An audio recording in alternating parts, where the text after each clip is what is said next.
আসসালামু আলাইকুম রহমতুল্লাহ। প্রিয় ভিউয়ার্স, আপনারা কি জানেন বিজ্ঞানের গবেষণা বলছে সকল প্রাণীর শরীরের কোষ প্রায় পুরোটাই পানি দিয়ে তৈরি, যা আল কোরআন 1500 বছর আগে বলেছে। আপনারা কি জানেন বিজ্ঞানের গবেষণা বলছে মহাবিশ্ব মিশেছিল একত্রে উৎপত্তিভাবে, তারপর তা বিস্ফোরিত হয় এবং পৃথক হয়ে গ্রহ নক্ষত্র ইত্যাদি সৃষ্টি হয়, যা কোরআন 1500 বছর আগে বলেছে। আপনি কি জানেন বিজ্ঞানের গবেষণা বলছে লোহা আমাদের পৃথিবীর নিজস্ব কোনো পদার্থ নয়, যা কোরআন 1500 বছর আগে বলেছে। আজকের এই বিষয়গুলো নিয়েই আমি রিপন ইসলাম আপনাদের সাথে আলোচনা করব। আমাদের চ্যানেলে নাস্তিকদের প্রশ্নের জবাব ও কোরআন সুন্নাহ ও বিজ্ঞান ভিত্তিক ভিডিও পেতে চ্যানেলটি সাবস্ক্রাইব করে রাখতে পারেন। আর কোনো নন মুসলিম আমাদের চ্যানেলে নিয়মিত ভিডিও দেখে থাকলে তারা অন্য সিরিজগুলো মিস করলেও এই সিরিজগুলো মিস করবেন না। তো চলুন শুরু করি আজকের ইসলামিক এপিসোড রহস্যময় ও বিস্ময়কর কোরআনের দ্বিতীয় পর্ব। দিনে দিনে বিজ্ঞানের অগ্রযাত্রা হচ্ছে এবং উন্নতির পথে ধাবিত হচ্ছে বিজ্ঞান। বিজ্ঞানের কল্যাণে মানুষ জানতে পারছে অনেক অজানা তথ্য। বিজ্ঞানের ক্রমশ উন্নয়নের ফলে বিজ্ঞান জানতে পেরেছে সকল প্রাণীর শরীরে যে কোষ আছে তার প্রায় পুরোটাই পানি দিয়ে তৈরি এবং প্রাণীদেহে থাকা কোষের মধ্যকার সাইটোপ্লাজমের শতকরা 80% পানি। অথচ আল্লাহ সুবহানাহু ওয়া তাআলা 1500 বছর আগে কোরআনে এই কথা বলে দিয়েছেন। এ সম্পর্কে আল্লাহ তাআলা বলেন, প্রাণবন্ত সব কিছু আমি পানি থেকে সৃষ্টি করলাম। এরপরে কি তারা বিশ্বাস স্থাপন করবে না? সূরা আম্বিয়া আয়াত নাম্বার 30। আল্লাহ তাআলা এখানে স্পষ্টই বলে দিচ্ছেন প্রাণবন্ত সব কিছু তিনি পানি থেকে সৃষ্টি করেছেন। সুবহানাল্লাহ, সত্যি এটি কি রহস্যময় ও বিস্ময়কর তথ্য নয়? আধুনিক জ্যোতির্বিজ্ঞান বলছে আদিতে আকাশ, সূর্য, নক্ষত্র, পৃথিবী ইত্যাদি মিশেছিল ওতপ্রোতভাবে। তখন মহাবিশ্ব ছিল অসংখ্য গ্যাসীয় কণার সমষ্টি।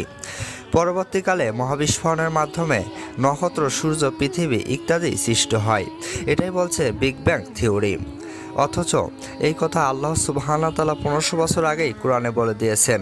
এ সম্পর্কে আল্লাহ তাআলা বলেন, অবিশ্বাসীরা কি গবেষণা করে দেখে না যে আদিতে আসমানসমূহ ও পৃথিবী অর্থাৎ মহাবিশ্বটি মিশেছিল একত্রে ওতপ্রোতভাবে, অতঃপর আমি এদেরকে উভয়কে পৃথক করে দিয়েছি।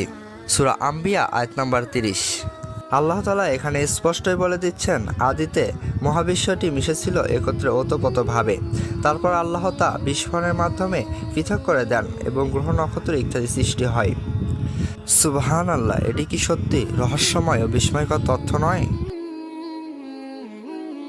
বিংশ শতাব্দীতে এসে বিজ্ঞানীরা জানতে পেরেছেন যে লোহা আমাদের পৃথিবীর নিজস্ব কোনো পদার্থ নয়।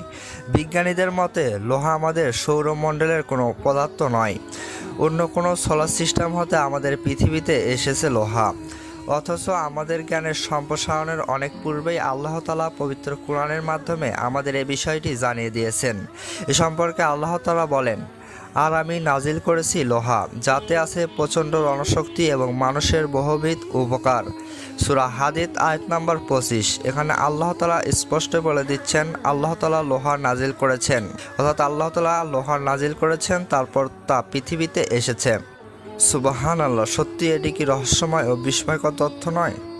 আচ্ছা বলুন তো, প্রায় 1500 বছর আগে মরুভূমির বুকে জন্ম নেওয়া একজন মানুষ কোনো প্রাতিষ্ঠানিক শিক্ষা ও বিজ্ঞান চর্চা ব্যতীত এরকম বিস্ময়কর ও রহস্যময় তথ্য নিজে নিজে বলা কি সম্ভব? কখনোই সম্ভব নয়। এতেই কি প্রমাণিত হয় না আল কোরআন কোনো মানবরচিত বই নয়, এটি আল্লাহ প্রদত্ত সত্য কিতাব। আর রাসূল সাল্লাল্লাহু আলাইহি ওয়াসাল্লাম কোনো সাধারণ মানুষ নয়, তিনি আল্লাহ প্রদত্ত রাসূল। প্রশ্ন রাখছি সকল অবিশ্বাসী ও নাস্তিকদের কাছে।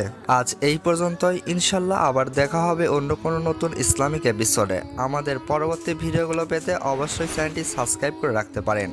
আর এরপরে কোন ধরনের ইসলামিক ভিডিও পেতে চান তা আমাদের কমেন্ট বক্সে জানাতে পারেন।